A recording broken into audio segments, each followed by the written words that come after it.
Hello guys, I hope you're well. This is Reese Ellis back for another masterclass. Today we're going to be draping textiles onto the mannequin, creating shape and structure through colour, lines and folding and pleating the fabrics. Here I'm just testing the materials to see what it can do. And one thing I want you to keep in mind is don't become controlled by the material. Manipulate it and fold it in ways and test it from different angles and different folds to see what can be created. I start by focusing on the area I want to bring some shape and structure to. So I'm going to focus on the hip just below the waist.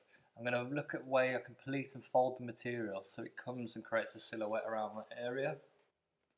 What I would do is when you're happy with certain shapes in certain areas, I'd step back, take photos and document each one.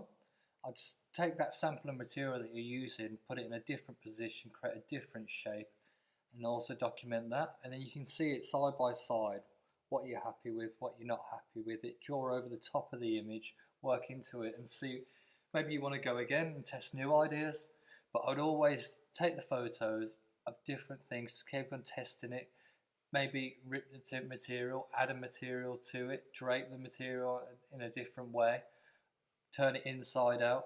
Just try different ways and document, and you'll look back and you might see things that you weren't seeing at the time in the moment. So that's something I'd definitely do.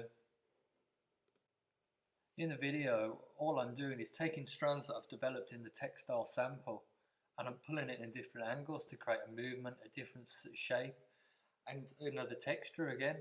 So maybe the idea you had to start with, which in this textile was to have strands hanging as if the dress was breaking, but now I'm changing my mind, I'm draping it upwards to the dress, which is creating a whole new idea.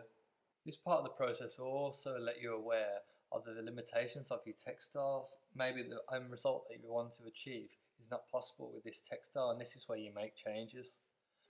This next clip shows how I've took ideas from draping onto the mannequin and I brought them in to develop a dress. Now here I'll focus on the areas that I showed previously, focusing on the hips area.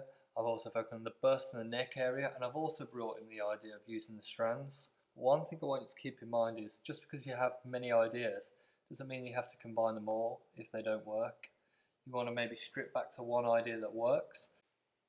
Here I've combined shape with lines and colours to create shape.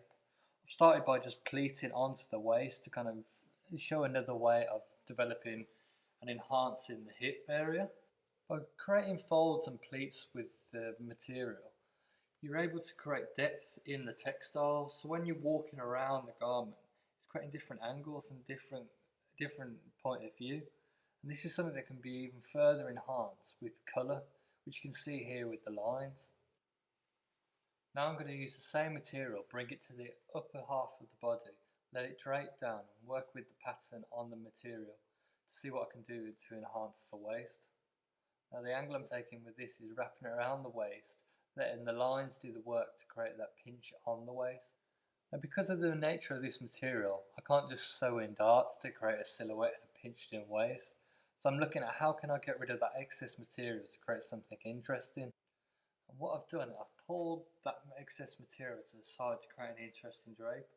Not only has that created a silhouette, it's also further enhanced the waist area on the left hand side. Now that I'm happy with the waist area, I'm looking at the upper half of the body to see if there's something that needs to be reworked. So I'm just testing some ideas again, and just because I'm halfway through the process of developing a dress, this doesn't mean that you just stop developing it further. You could have a finished garment and it could just be torn apart and started again, so always think about how can I improve this? The smallest thing as a sleeve can make the biggest improvement to a garment. So I'm just testing again on one of the sleeve areas. What can I do? And I've just got a small piece of sample, which is a purple colour, which matches the line going through the pattern of the dress. So I'm developing a silhouette which is going to join onto that dress so it's seamless. And always look for this when you're reworking your work and see if there's something that can merge it into the dress so it's not separated. You want it to look seamless throughout. You could get to this stage, you're happy with the shape, but you're not happy with the colour.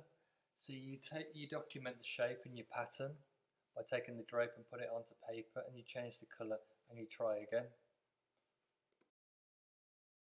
This following clip is the result of the process I've just shown to you.